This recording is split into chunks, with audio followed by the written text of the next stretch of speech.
Hello అండి. అందరూ ఎలా ఉన్నారు? మీరందరూ చాలా బావుండాలని నేను కోరుకుంటున్నాను. అండ్ నేను కూడా బావున్నాను. ఇదైతే ఫ్రైడే వ్లాగ్ అనమాట. సో, ఇట్లా మార్నింగ్ పూజ అంతా అయిపోయింది. సో, క్యాండీ స్కూల్‌కి వెళ్ళిన తరువాత నేనేమేం పనులు చేస్తాను, చాలా పనులు చేస్తూ ఉంటాను. సో, అవన్నీ నేను ఈరోజు మీకు క్లియర్‌గా చెప్తున్నాననమాట. అంటే యాక్చువల్‌గా పిల్లలు ప్లే స్కూల్‌కెళ్ళినప్పుడు కానీ, లేదంటే స్కూల్‌కి వెళ్ళాక కానీ, లేదంటే నిద్రపోయేటప్పుడు కానీ, మనం చాలా పనులు చేసుకోవచ్చనమాట. అంటే కొన్ని కొన్ని చేయాలి అని లిస్ట్ చేసుకొని ఉంటుంటాం కదా! సో, అవన్నీ కూడా చేయొచ్చు. ఈరోజు నేను చేయాల్సిన కొన్ని ఇంపార్టెంట్ థింగ్స్ ఏంటంటే, లైక్ నేను బీట్రూట్, క్యారెట్ జ్యూస్ ఒక 10 డేస్‌కి సరిపడా క్యూబ్స్ ప్రిపేర్ చేసుకోవాలని అనుకుంటున్నాను. సో, ఆ ప్రాసెస్ కూడా చూపిస్తాను. అండ్ దాంతో పాటు నేను ఎలా కుక్ చేస్తాను, ఏం కుక్ చేస్తాను, నేను వంట చేస్తాను అని అంటారు. సో, నా ప్రాసెస్, నా వే ఆఫ్ కుకింగ్ ఎలా ఉంటదని కూడా క్లియర్‌గా చెప్తాను. ఎందుకంటే నేను ఇంతవరకు కుకింగ్ వీడియోస్ అంతగా చేయలేదు కాబట్టి. సో, మార్నింగ్ బ్రేక్‌ఫాస్ట్ అయిపోయాక యాక్చువల్‌గా ఈ క్లీనింగ్ అంతా ఉంటదనమాట. బట్ ఈరోజు ఏంటంటే క్యాండీని ప్లే స్కూల్‌లో వదిలేసాక పూల మొక్కలు తీసుకురావాలనుకున్నాము. ఎందుకంటే ఇంటి ముందు చాలా ఓపెన్ ప్లేస్ చేసేసామనమాట. సో, తీసుకురావాలి అని అనుకుంటే ఇంకా వెళ్ళాను కానీ దొరకలేదనమాట. అమ్మేవాళ్ళు లేరు. అందుకని వచ్చాక ఈ క్లీనింగ్ అంతా చేసుకుంటున్నాను. అండ్ క్యాండీకి బాక్స్‌కైతే పాప్‌కార్న్ ప్రిపేర్ చేసి ఇచ్చాననమాట ఈరోజు నేను. అందుకే కొన్ని ఆ పొయ్యి కింద అలా పడిపోయాయి. అండ్ పొయ్యి కింద కంపల్సరీ 2 ప్లేట్స్ అయితే పెడతాను. ఎందుకంటే పాలు గానీ, టీ గానీ ఏదన్నా పొంగిపోయేదుంటే ఆ ప్లేట్స్‌లో పడతది. సో, కింద పద్దాకులు పాడవకుండా ఉంటదని. అండ్ వైప్ చేసేస్తాను. డీప్ క్లీనింగ్ మాత్రం రాత్రి పడుకునేటప్పుడు చేసుకుంటాననమాట. సో, ఇదనమాట ఫైనల్‌గా నా కిచెన్‌లో ఈ లుక్కు. ఇదేంటంటే టైల్స్ ఫస్ట్ స్టార్టింగ్ లేవంతా ఇట్లా ఉన్నింది. బట్ నేనేంటంటే ఇంకా ఉంటున్నాం కదా చాలా రోజులు ఇక్కడ అని చెప్పేసి కిచెన్ మేకోవర్ చేశాను. నా ఓల్డ్ వీడియోస్‌లోకెళ్ళి స్టార్టింగ్ వీడియోస్‌లోకెళ్ళి చూసారంటే మీకు కిచెన్ మేకోవర్ నేను ఎలా చేశాను అనేది కూడా మీకు అర్థమవుతది. అసలు స్టార్టింగ్‌లో ఎలా ఉన్నింది నా కిచెను. తర్వాత నేను ఈ డిజైన్ అంతా నేను చేసుకున్నాననమాట. అండ్ ఆ టైల్స్ అవి అంటించుకొని అవన్నీ చేపించుకున్నాను. సో, అది ఎలా చేసుకున్నానని మీరు చాలా క్లియర్‌గా చూడొచ్చు. సో, మేము తినేసిన ఫుడ్ కానీ ఆ పళ్ళాలు, గిన్నెలన్నీ ఉంటాయి కదా! సో, అవన్నీ నేను మళ్ళీ వేసి పెడతాను. ఎందుకంటే ఈవినింగ్ వరకు ఎంత అవుతదో చూసి ఆహ్, అది మళ్ళీ ఈవినింగ్ క్లీన్ చేసుకునేకొస్తదనమాట. సో, ఇలా నేను చెప్పాను కదా! ఫుల్ అంతా ఓపెన్ ప్లేస్ అయిపోయింది అని చెప్పేసి చెట్లన్నీ తీసేసామనమాట. గాలి, వెలుతురు సరిగ్గా రావట్లేదని చెప్పేసి ఇంకా ఇక్కడంతా పూల మొక్కలు పెట్టాలని అనుకుంటున్నాము. నాకి సింక్ ఓపెన్‌గా ఉంటే నచ్చదనమాట. సో, మేబీ ఫ్యూచర్‌లో కూడా ఇల్లు కట్టుకున్నప్పుడు అది ఒకటి నేను డెఫినిట్‌గా మెన్షన్ చేయాలి. సో, ఎప్పుడన్నా క్లోజ్ చేసుంటే బావుంటుంది. అండ్ వీడియోస్‌లో ఎస్పెషల్లీ కూడా పొయ్యి గట్టు చాలా చిన్నగా ఉంది కదా! ఓపెన్ సింక్ ఉండడం వల్ల ఏంటంటే లైక్ వీడియోస్‌లో కూడా అంత బాగోట్లేదనమాట. మనం ఎంత క్లీన్ చేసుకున్నా సింక్ అని చూసిన వెంటనే ఒకలా ఉంటది కదా! సో, అందుకని ఇట్లా కార్డ్‌బోర్డ్‌తో కవర్ చేస్తున్నాననమాట. సో దట్ నేను వంట చేసేటప్పుడు కూడా ఎక్కువ గిన్నెలు కొన్ని అటు షిఫ్ట్ చేసుకోవచ్చు. కొంచెం స్పేస్ ఉంటుంది. తర్వాత ఇద్దరం కొంచెం సేపు ఇలా కూర్చొని బయట టీ తాగుతున్నాము. సో, ఇది కొంచెం మాకు ఏంటంటే కొంచెం పీస్‌ఫుల్ టైమ్ అనమాట క్యాండీ మళ్ళీ వచ్చే వరకు. సో, నేను యూజువల్‌గా ఏం చేస్తానంటే ఈరోజైతే వ్లాగ్ షూట్ చేస్తున్నాను కదా! నార్మల్‌గా ఈ టైంలో ఏం చేస్తానంటే వీడియోస్ ఏదన్నా ఇన్ఫర్మేటివ్ వీడియోస్ లేదంటే వేరే ఏదైనా ఇన్ఫర్మేటివ్ వీడియోస్ ఉంటాయి కదా! సో, అలాంటివన్నీ షూట్ చేసుకుంటాననమాట. లైక్ 11:30 వరకు సరిపోతుంది. అండ్ మధ్యలో వచ్చి వంట చేసుకుంటూ ఉంటాను. అంటే రైస్ కడిగి పెట్టేసుకొని మధ్యలో, మధ్యలో కొంచెం ఎడిటింగ్ అది చేసుకుంటూ ఉంటాననమాట. సో, 12:30కి అంతా వచ్చేస్తుంది క్యాండీ. నేను అప్‌లోడ్ చేసేటప్పటికి మొత్తం అన్నీ సెట్టింగ్స్ అన్నీ చేసుకొని అప్‌లోడ్ చేసేటప్పటికి 1:30, 1 అట్లా అవుతది. అందుకనే వీడియో చాలా వరకు మాక్సిమం లైక్ 2:30, 3:00 ఆ టైంలో రిలీజ్ చేస్తూ ఉంటాననమాట. సో, ప్రీ షూటే కొన్ని వీడియోస్ చేసుకొని పెట్టుకుంటానికి నాకు టైం సెట్ అవ్వదు. అందుకని ఏ రోజు వీడియో ఆ రోజే చేసినట్టుంటది. క్యాండీకి ఒక 2 ఇయర్స్ దాటాక కొంచెం టేస్ట్ బడ్స్ అంతా డిఫరెంట్ చేంజ్ అయిపోయిందనమాట. లైక్ తను తినే ఫుడ్ ప్రిఫరెన్స్ అంతా మారిపోయింది. బెండకాయి, దొండకాయి, ఎగ్, పొటాటో, క్యారెట్, బీట్రూట్ అన్నీ కూడా ఫ్రైగా అయితే ఇష్టపడుతుందనమాట.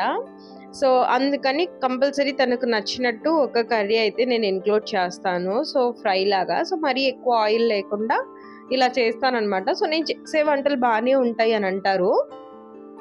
నా వే ఆఫ్ కుకింగ్ చూపిస్తున్నాను చూడండి. లైక్ ఇట్లా బెండకాయలు అయితే ఆనియన్స్ కట్ చేసుకొని బెండకాయలు వేసుకుంటాం కదా, ఎక్కువసేపు తిప్పకూడదు అనమాట. ఇట్లా మూత పెట్టేసి మగ్గించుకోవాలి. మధ్యలో మధ్యలో తిప్పుకుంటూ ఉండాలి, ఎందుకంటే ఇది ఐరన్ కడాయి కదా, అడుగు అంటుతుంది అనమాట. సో మధ్యలో జాగ్రత్తగా తిప్పుకుంటూ ఉండాలి. ఎక్కువ కలిపితే బంక వస్తుంది అనమాట. సో ఎక్కువ కలపకుండా కొంచెం జస్ట్ అట్లా ముక్కలన్నీ కొంచెం కదిలించుకొని మూత పెట్టేసుకొని ముక్క మగ్గి వరకు ఉడికించుకోవాలి. సో కూర అవుతూ ఉంటుంది పక్కన, అండ్ సైమల్టేనియస్గా నేనైతే ఇక్కడ రైస్ కూడా వాష్ చేసి పెట్టేస్తాను. సో నాకు ఇంతకు ముందు ఒక కామెంట్ వచ్చింది, లైక్ ఈ జలమ్స్ ఇవి కానీ, లేదంటే రైస్ కుక్కర్ వాడకండి, లేదంటే చాపింగ్ బోర్డు వుడన్ కి కానీ స్టీల్ కి కానీ షిఫ్ట్ అవ్వండి అని. నాకు కూడా ఎప్పటి నుంచో చేంజ్ చేయాలి అని ఉంది. బట్ ఏంటంటే హస్బెండ్ ని మనీ అడగాలి అని అంటే కొంచెం మొహమాటంగా ఉంటది అనమాట. అంటే ప్రతి దానికి అడగాల అన్నట్టు ఉంటది. ఎందుకంటే పాప కోసం జాబ్ మానేయక ముందు నేను 50,000-60,000 ఎర్న్ చేశాను. నేను కూడా మంచి అమౌంట్ ఎర్న్ చేశాను. నా శాలరీ నాకు వచ్చేది జాబ్ చేసేదాన్ని కాబట్టి. బట్ అలాంటప్పుడు ఎప్పుడు కూడా నేను తీసుకోలేదు కదా. ఇప్పుడు అడగాలంటే చాలా ఇబ్బందిగా ఉంటదన్నమాట. అదొకటి, మళ్ళీ ఇబ్బంది పెడుతున్నానేమో అన్న ఫీలింగ్ కూడా వస్తుంది. నా దగ్గర ఉన్నప్పుడు ఇవ్వడానికి నాకు అసలు మొహమాటం ఉండదు, కానీ తీసుకోవాలంటే చాలా మొహమాటంగా ఉంటుంది. అలా అని మా హస్బెండ్ ఇవ్వరని కాదు, ఆయన ఇస్తూ ఉంటారు. బట్ తనకు తెలియదు కదా నాకు ఎప్పుడు అవసరం ఉంటుంది ఏంటి అనేది. సో నేను అడగడానికి కొంచెం ఇబ్బందిగా ఉంటుంది అనమాట. అందుకనే చిన్నగా ఒక్కొక్కటి చేంజ్ చేస్తాను. అసలు మెయిన్ ఇప్పుడు యూట్యూబ్ స్టార్ట్ చేసింది కూడా అందుకే, ఎందుకంటే ఇంకా పాపకి నీడ్ ఉంది, నా నీడ్ కావాలి కంపల్సరీ. అండ్ సెకండ్ ప్రెగ్నెన్సీ కూడా ప్లాన్ చేయాలి అని అనుకుంటున్నాము. సో మళ్ళీ కెరియర్ బ్రేక్ వచ్చే ఛాన్స్ ఉంది. అందుకని మళ్ళీ ఇప్పుడే నేను జాబ్కి అయితే ట్రై చేయలేను. మళ్ళీ ఈజీగా ఇలా చూసుకున్నా కూడా 3 to 4 years గ్యాప్ వచ్చే ఛాన్స్ ఉంది. కాబట్టి నేను యూట్యూబ్ అనేది కాన్సన్ట్రేషన్ చేశానమాట. సో మీరందరూ సపోర్ట్ చేస్తూ ఉంటే నాకు కొంచెం ఇన్కమ్ యూట్యూబ్ నుంచి వస్తుంది అని అనుకుంటున్నాను. సో మానిటైజేషన్ తొందరగానే అయ్యింది, కానీ అందరూ చెప్పినట్టు యూట్యూబ్ నుంచి డబ్బులు ఏమి మానిటైజేషన్ అయిపోయిన నెల నుంచే రావు. ఇప్పుడు మన ఛానల్ మానిటైజేషన్ అయ్యి ఆల్రెడీ 2 months పైనే అయింది కదా, ఇంతవరకు ఒక $30 కూడా అవ్వలేదన్నమాట. సో అది కొంచెం డబ్బులు రావడానికి చాలా టైం పడుతుంది, కంటెంట్ మీద డిపెండ్ అయ్యి ఉంటుందన్నమాట. సో కంప్లీట్గా అన్నీ వదిలేసుకొని, జాబ్స్ వదిలేసుకొని యూట్యూబ్స్లోకి రావాలి అనుకున్న వాళ్ళు ఎవరన్నా ఉంటే మాత్రం డెఫినెట్గా ఈ వీడియో చూస్తుంటే అలాంటి పిచ్చి నిర్ణయం అయితే తీసుకోకండి. ఇదేంటంటే జస్ట్ సైడ్ చేసుకుంటున్నట్టుగా పార్ట్ టైం లాగా చేసుకుంటూ ఉంటే ఇప్పుడు కాకపోయినా కొంచెం కొన్ని రోజులు అయ్యాకైనా కూడా అమౌంట్ అనేది వస్తుంది అనమాట. సో బెండి ఫ్రై నేను పక్కన తీసి పెట్టేసుకున్నాను. ఎప్పుడన్నా ఒకటి గుర్తుపెట్టుకోవాలి, ఐరన్ కడాయిలో ఏ వంట చేసినా కూడా వెంటనే తీసుకోవాలి. ఎందుకంటే 2 hours 3 hours తర్వాత అది పాయిజన్ అయిపోతుందంట. సో అందుకనే వెంటనే వేరే గిన్నెలోకి తీసుకుంటాను. అండ్ ఇక్కడ క్యారెట్ బీట్రూట్ క్యూబ్స్ చేసి పెట్టుకుంటున్నాను అనమాట. స్కిన్కి చాలా బాగుంటుంది ఇది. ఇప్పుడు ఈ రీల్స్ ట్రెండీ అవుతున్నాయి కానీ, బట్ నేను ఈ జ్యూస్ నేను ఎప్పటి నుంచో తాగుతూ ఉన్నాను.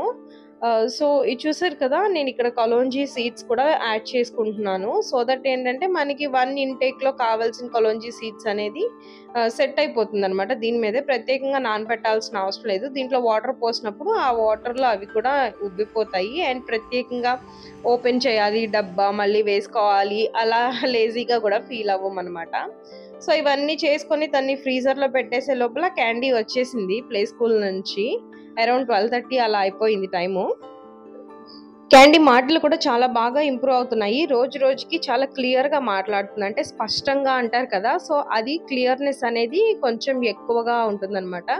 సో తను చక్కగా వచ్చేసాక వెంటనే తన చేతులు తనే కడుక్కుంటది, కాళ్ళు కడుక్కుంటది. అండ్ నేను కూడా వాష్ చేస్తాను అనుకోండి మళ్ళీ. బట్ తన పని తనకైతే నేర్పిస్తాను. అదంతా అయిపోయాక డ్రెస్ చేంజ్ చేసేసి తనకి ఇంకా ఫుడ్ పెట్టేస్తాను అనమాట. స్కూల్కి వెళ్ళొచ్చావా? ఏం చెప్పింది మేడము? ఇంకా సండే మండేలు చెప్పిందా? ఎవరు? చార్విత వాళ్ళ డాడీ వచ్చారని చెప్పారా నీకు? నువ్వు చూడలేదా డాడీని? చూసావా? మరి చూసావా? మరి మీ ఫ్రెండ్స్ చెప్పారంట డాడీ చెప్తున్నాడు నువ్వు మేడం వాళ్ళని చూస్తుంటే డాడీ వచ్చాడని మీ ఫ్రెండ్స్ చెప్పారంట కదా నీకు. అబ్బూ, మీరు ఇక్కడ ఒక విషయం కనుక అబ్జర్వ్ చేస్తే తనకి నేను చెప్పేది ప్రతి ఒక్కటి కూడా అర్థమవుతుంది అండ్ చాలా వరకు తను రిప్లై ఇస్తుంది అనమాట. ఇంకా చాలా మాటలు చెప్తుంది, బట్ కెమెరా ఆ టయానికి చేతిలో ఉండకపోవడం కానీ ఏదైనా కానీ షూట్ చేయలేకపోతున్నాను అనమాట. సో ఫుడ్ తినేసాక ఇంకా పడుకుందనమాట. సో ఇలా పడుకుంటుంది నా దగ్గర. ఎంత త్వరగా పెరిగిపోయింది అనిపిస్తుంది. చిన్నపిల్లలు కదా, ఎక్కువ హగ్ చేసుకుంటూ ఉండండి. ఎందుకంటే కొన్ని రోజులు ఆగాక వాళ్ళు మనం హగ్ చేసుకోవాలన్నా మన చేతిలో నిలబడరు. సో తనని నిద్రపుచ్చుతూ నేను కూడా నిద్రపోయాను. 4 o'clockకి నిద్ర లేచాము ఇద్దరము. నేను మధ్యాహ్నం భోజనం కూడా చేయలేదన్నమాట, అలాగే పడుకున్నాను. లేచి ఇంకా మా అమ్మ వాళ్ళు వచ్చారు ముందు రోజు. సో కొబ్బరి మామిడికాయ తీసుకొస్తే అది తిన్నాను.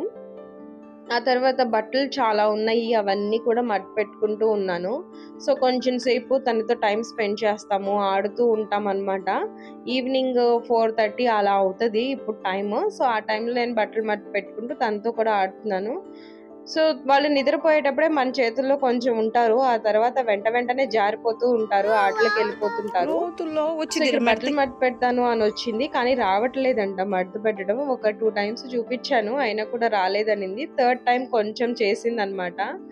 సో వాళ్ళు ఏదైనా చేస్తాను అని అంటే దాన్ని చేయనివ్వాలి. అంటే డేంజరస్ పనులు కాదు కానీ ఇలాంటివి చిన్న గిన్నెలు కడగటాలు, బట్టలు ఉతకడము, బట్టలు పోల్ చేయడము, కసువులు ఉడవడము, ఇలాంటివన్నీ. సో మాంటెసరీ యాక్టివిటీస్ అని అంటూ ఉంటారు కదా, సో ఇవే అండి మాంటెసరీ యాక్టివిటీస్ అంటే. అవేం ప్రత్యేకంగా ఉండవు. డే లైఫ్లో మనం చేసుకునే ప్రాక్టికల్ లైఫ్లో చేసే పనుల్ని మాంటెసరీ యాక్టివిటీస్ అంటారనమాట, పిల్లలకు నేర్పించడం. సో ఇక ఆ కార్ వేసుకొని అటు ఇటు తిరుగుతుంది, అదే తనకి ఫిజికల్ వర్కౌట్ అనమాట. సో ఈవినింగ్ ఇంకా 4:35 అయ్యాక మళ్ళీ ఒకసారి మొత్తం క్లీన్ చేసేసుకుంటాను. సో అంతా క్లీన్ చేసేసి క్యాండీకి స్నానం కూడా చేపించేశాను. సో క్యాండీ స్నానం అయిపోయాక నేను కూడా స్నానం చేసేసి మళ్ళీ దీపం అయితే పెట్టేశాను అనమాట. సో అరౌండ్ 6:30 అట్లా అవుతుంది. అండ్ చపాతీకి పిండి కలిపాను. సో ఈ ఆలూ కుర్మా నేను చాలా బాగా చేస్తానంటారు మా హస్బెండ్. సో ఎలా చేస్తున్నానో చూడండి, మీకు నచ్చితే వండుకోవచ్చు. సో ఆయిల్ వేసి తాలింపు గింజలు వేసాను కదా, అవి వేగాక ఇందులో ఆనియన్స్, చిల్లీస్ వేస్తున్నాను. ఇవి కొంచెం వేగాలన్నమాట. ఇవి వేగాక ఇందులో కొంచెం అల్లం వెల్లుల్లి పేస్ట్ వేస్తున్నాను, లైక్ 1/2 tablespoon అంతే, ఎక్కువ వేసుకోకూడదు. ఇవి వేగాక ఇప్పుడు ఆలు, క్యారెట్ వేసుకున్నాను. ఇందులో మీరు బీన్స్ కూడా వేసుకోవచ్చు.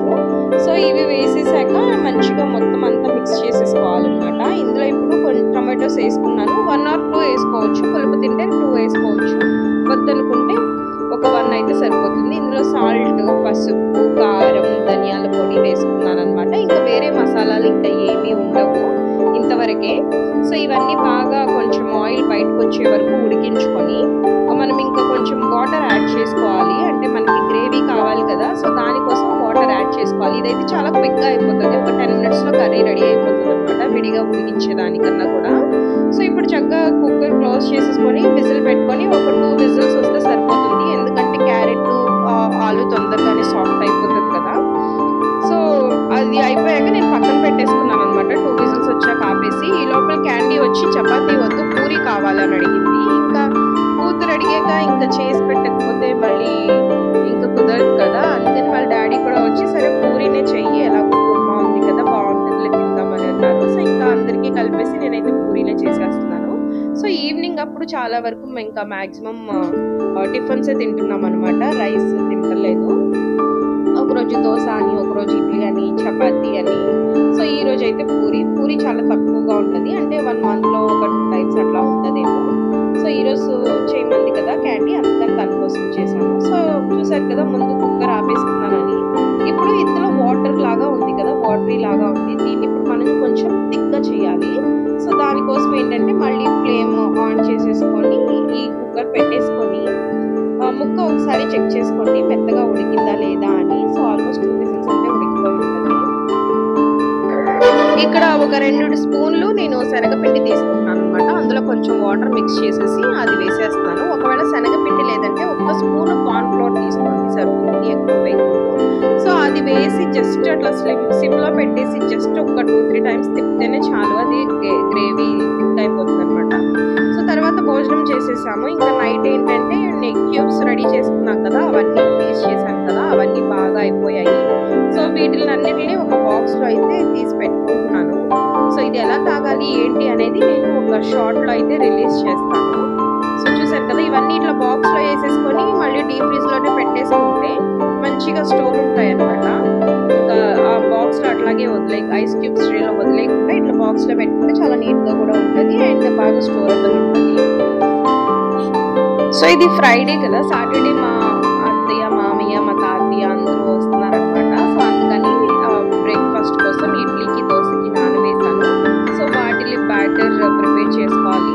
అయితే ఏంటంటే మాకు మినపగుళ్ళు కాదు, పొట్టుపప్పు మా మామయ్య వాళ్ళు చేలో పండిస్తారు. కందిపప్పు, మినపప్పు, కారం, ధనియాలు, ఆవాలు ఇవన్నీ కూడా మా మామయ్య పంపిస్తారనమాట ప్రతి సంవత్సరము.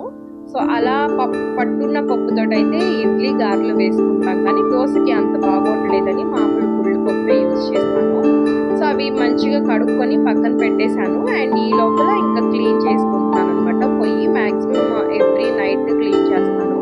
అండ్ ఈ పౌచ్ ఉంది కదా, హ్యాండ్ పౌచ్, ఇది చాలా బాగుందండి వైప్ చేసుకోవడానికి. మా అమ్మ వాళ్ళ ఇంటికి వెళ్ళినప్పుడు నేను చూశాను, దాని దగ్గర ఒక 5-6 పీసెస్ ఉంటే నేను ఒక పీస్ తీసుకొచ్చుకున్నాను అనమాట. సో అసలు వైప్ చేసినట్టే అనిపించడం లేదు అండ్ చేతితో మనం క్లీన్ చేసిన ఫీలింగ్ వస్తుంది అనమాట. చాలా నీట్గా ఉంటుంది. అంటే క్లాత్ వెట్ చేసి తుడిచి మళ్ళీ ఆరేసి దానంతకన్నా ఇది చాలా బాగుంది. అండ్ దోశ బ్యాటర్ రెడీ అయిపోయింది, పొంగుతుంది కాబట్టి పెద్ద గిన్నెలో తీసి పెట్టాను. అండ్ ఇక్కడ ఇడ్లీ కోసం కూడా నేను రవ్వ నానేసుకున్నాను కదా, సో అది కూడా పిండి దాంట్లో వేసుకుంటున్నాను అనమాట. నాకు పెళ్ళైన కొత్తలో మా అత్తయ్య చెప్పిన టిప్ ఏంటంటే, మా అత్తయ్య వేసే ఇడ్లీలు చాలా బాగుంటాయి, అంటే స్పాంజ్ లాగా బాగుంటుంది అనమాట. సో దానికోసం ఏంటి ఎలా వస్తుంది ఇలాగా అని అడిగితే, ఇడ్లీ పిండి అంట ఇట్లా రాత్రి వేసుకున్నాక ఇట్లా గట్టిగా ఉండకూడదండి. ఇట్లా వాటర్ వేస్తే జారుతున్నట్టుంది కదా, అంటే మనం ఇడ్లీ వేసుకునేటప్పుడు పిండి ఎలా కొంచెం లూజ్గా ఉంటుంది, అలాగే ముందు రోజు నైతే అట్లా కలిపి పెట్టేసుకోవాలంట. అప్పుడు ఏంటంటే ఆ వాటర్కి అదంతా బాగా రవ్వ కానీ ఇది కానీ మంచిగా ఫార్మెంట్ అవుతుందంట. సో అప్పుడు బాగా వస్తాయని చెప్పారు.